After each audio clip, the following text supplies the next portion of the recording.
Hey, what's up, everybody? Welcome to another episode of Shit Trainers Say. These are conversations that we have every day with our clients that we feel like everybody can benefit from. So you can take from it what you will, and feel free to let us know if you agree, disagree, or you think we're full of shit. As always, I'm here. My name is Jim Adams. I am the owner of Catalyst Strength and Personal Training. You see my dog Winslow in the background.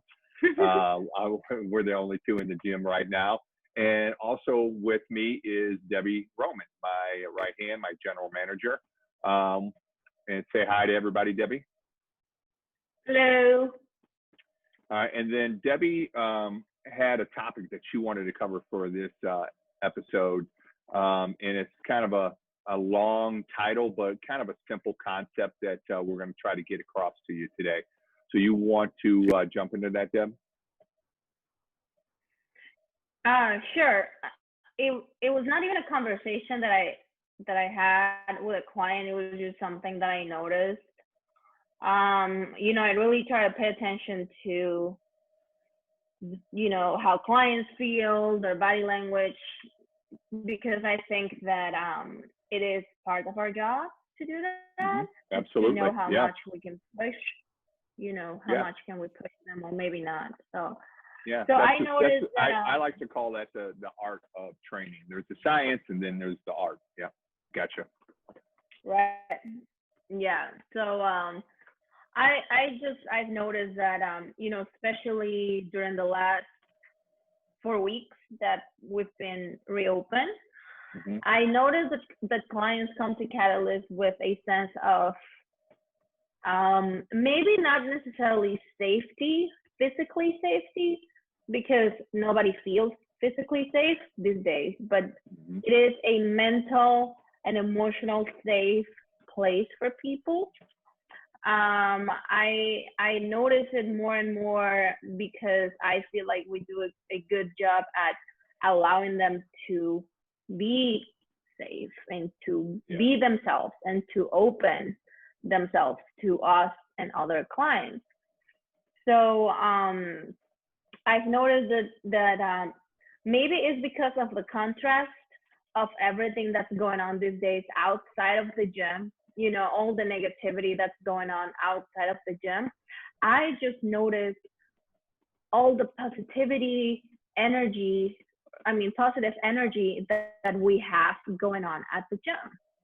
And I've noticed that with ourselves and also with our clients. And I think that is something that we shouldn't overlook. That is something that we should be aware of and try to make it grow and try to take care of it and make sure that the community that we have built remains positive and energized and safe. Do you notice that also? Yeah, absolutely. Like you said, every time, if you're turning on the news, the world is coming to an end, right? And there's a civil war happening on the street, and all of this negativity. And the thing that I noticed is that, we always talk about, hey, what's going on? What are you doing? Especially, what are you doing this weekend? And everybody's like, nothing, because there's nothing to do. So it feels good to have something to do that increases your health and fitness, boosts your immune system, gets you in contact with other people, socialization. And so it just feels good to move, do something healthy, do something positive, and connect with other people. So yeah, I agree with you 100%. And then another thing that I noticed is that maybe it's because we're craving this positivity in our lives, but like clients really are vocal about, I want to bring my friend, I want to bring my spouse, I want to bring, my loved ones, because when you are happy, when you enjoy something, what's the first thing you do? You want to call your friends and tell them about it. When something good happens to you, you want to share, you want them to be happy with you. And I think that we should try to do that more, and maybe not necessarily only at the gym. I'm talking to you about this because that's where we are, but I'm also referring to, you know, if there's a recipe that you enjoy, share that with people, have them over, just, people you're close to, just because of the virus going on, you want to stay, with your social circle, but you know what I mean? Like just try to really spread that positivity, because I feel like we really need it these days. And we try our best to do that when you guys come to the gym. And I think that if our clients try to do that outside of the gym, it will make a difference. Yeah, for sure.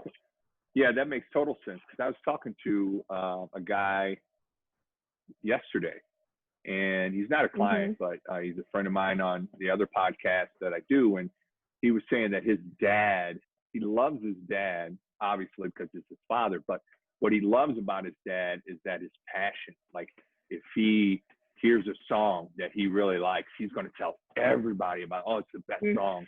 You got to listen to it. Or like if he gets a new piece of equipment in the gym, he's like, oh, check out this. It does this, and he'll tell everybody, and he'll tell you that it's the greatest piece of equipment that he's ever bought in his life, and you should use it, and it's going to improve your life. And whether or not you like the song, whether or not you believe him about the equipment, we all need that person in our life who's just infectious like that, right? Who has that passion that is infectious. And like you said, you could probably hate the song, but you'll still love hearing about it from that person, because you're picking up their energy. And I think people can be energy vampires, or they can be energy givers. They can be energizers, or they can be energy suckers. And we all have those what I call energy vampires in our lives that can just suck you dry, like you leave going, ugh, versus those people that bring energy and give you energy. Those are the people that you want in your life. And everybody has the ability to be that person. And I think it's really, and it could be a conscious decision. It's a state of mind. It's a mindset, but it can also be a conscious decision. Like you were saying about like your morning routine, you were sharing when you were on the podcast about how when you wake up in the morning, you have this whole routine built around setting your intention for the day, so that you go into the day with a specific intention, instead of just haphazardly kind of going and reacting to everything around you, but going into your day with purpose. And so I think that's part of it. It can be part of that conscious decision to say, hey, you know what? I really am enjoying this particular thing in my life, and I'm going to go and I'm going to tell somebody else about it. I'm going to tell them how it's improving my life, and be that energizing person instead of the energy vampire, if that makes sense. Oh, thanks, Winnie. That's a great shot. That was beautiful. I think that you're going to be taking energy from people, or you're going to be giving energy to people, whether you know that or not. So it's really important to be aware of what you're doing, because you don't want to be that person who sucks energy out of people. And you also want to be happy, right? Everybody wants to be happy. And this is not something that is going to just happen. I think that it happens naturally when you do things that you enjoy. So that's why I see it with our clients, because I really think that they truly do enjoy coming to our gym, because they have many other options.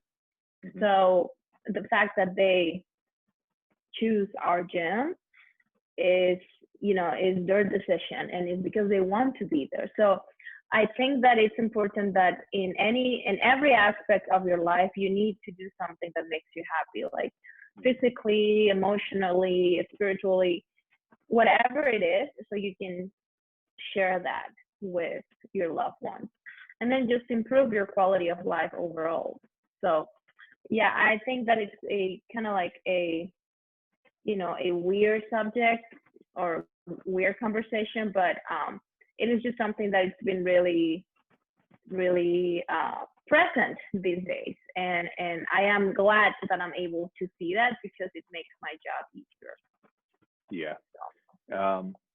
I agree. And I like to go back to the point where I think it really is a mindset, because going back to my conversation with a guy yesterday, and he talks about it is about mindset, because if you're stuck in that victim mindset where like, oh, well, this isn't right, so, that's not going to work out for me. Or anytime you're blaming other people or pointing the finger at other people or saying the circumstances, you're a victim of your circumstance, then that's a victim mentality. And those people tend to be the energy vampires versus like the can-do people like, hey, let's find a way. Let's work this out. This is going to be great. We're going to do this. And to be honest with you, Deb, that's why everybody loves you, because that's where you are. Hey, let's get going. Let's get in here. Yeah, you do. And say, hey, let's make it work. Let's make it happen, and let's have fun with it. It's going to be a good thing. Let's go. And that is the type of attitude and mindset that energizes people. So it begins with that mindset. That's why I think it's so important that it becomes intentional and not accidental or situational, but just an intentional decision that you make. You can get up in the morning or any point during the day, in the middle of the day, and just set that intention, make that little mental shift in your mindset, and then go about energizing people. And you'll be surprised at how much energy that gives you. When other people are feeding off you or vibing off your energy, then and you get some of that back, and it energizes you. And I think it's really important. I think it's what we need right now more than ever. Yeah, you do feel, things just kind of flow a little better, and you notice that doors open and opportunities arise, and it's not a coincidence. And I'm also not saying that it's easy to do it all the time, because we all need days when we're just, relaxed and we need to recharge, right? So it's important to remember that this is not something that is going to be perfect all the time, and you're going to get your moments when you're just going to be down, tired, hungry, upset. We all go through things in life, but I'm never going to be the person who's going to show it to our clients, so and that also, it's like a muscle that you develop, and it just takes time. And just remember that it takes time. That's basically what I'm trying to say. And don't be hard on yourself. And there are many books about it, like self-growth and emotional intelligence and things like that. So just try to pay attention to the good things around you, and try to share the things that are good in your life, because it does matter. It does count. Social media is not only to complain, and I was gonna say something else. It's not only about complaining about the negative things that are going on around us. Like, I noticed myself the other day, like, I didn't want to post a picture of me and my fiance announcing that we had a wedding day, because I didn't want people to feel sad, because their lives are so sad right now. And I'm like, no, this is going to make my loved ones happy. So do not hold back from happiness. Yeah, things suck. It's terrible. But someone has to be that light. Someone has to bring the energy up. And if you allow yourself to be that person, your life and your loved ones' lives are going to be so much better. So that's my 2 cents. Yeah, and going back to your original point that you started out with in that statement, is that sometimes you got to fake it till you make it. Oh yeah, for sure. I remember one time when I was just really angry about something, really upset, and we were supposed to go out and watch this stand-up comedian. And so he came on, and I was just like this, and then the guy was really funny, and I started to laugh. I didn't want to laugh, but I started to laugh. And as soon as I started laughing, then I felt better. And so you have to, like, if you're in a bad mood, or they smile at people or fake a smile, and it'll get you better. And the thing about exercise, and I think what happens, to your point, to the clients when they come in, is movement changes moods. It really does. When you move your body, and you get your blood flowing, and that lymphatic system going, and endorphins flowing, you feel better. So It does. that's, I think that's what's in part happening to our clients, and that's why they want to share it with other people. But going back to the original point of sometimes you got to fake it till you make it. You know, just get out, go for a walk, or do something, move your body, smile, you know, or watch some stand-up comedian on YouTube or something that is going to help you make that shift if you're having a tough day. And sometimes you're going to have tough days, and sometimes you're the light, and sometimes you need other people to be the light in your life too. So, and there's no shame in that. That's just part of the cycle, natural cycle of living. Yeah. So yeah, I hope that you enjoy this conversation and let us know what you think. Yeah, absolutely. And if you have any topics that you want us to cover, just let us know. Or if you have any questions you want us to tackle, just contact us at info@catalyststl.com, CATALYSTSTL.com, info@. And until next time, we hope you are well. Bye. Bye.